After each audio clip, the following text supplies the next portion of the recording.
Lafiya mai gida ka sa min ido kake ta kallo na kake ka fita ko ina? Uwar gida kenan. Ai da a wata kasar kike. Da ana nan ana bauta miki. Saboda sabon kyau na kenan. Kyau?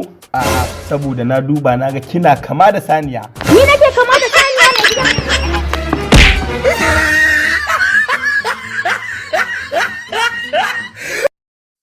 Abokina ya kuma da wani labari ka zo mana na tana ta kururuwa bakinka kamar akwai labari. Kana ji? Da kula da waki idan ka murna zafin tirela sai ka je rijiyar lemo ka dawo. Motar ba Kai yanzu har yanzu baka canza wannan halin naka ba? Wannan ai labarin kanzon kurege ne. Da Allah a rika yin abin da mutane za su yarda da shi. Wannan ai dai a cikin littafi.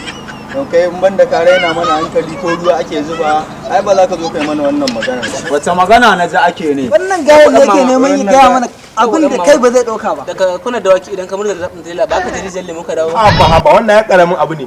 Lokacin da ina tukin tirela idan na juya rizab tun da Kaduna sai na je hakkwata in ƙarya kuma ne ku da ke shi.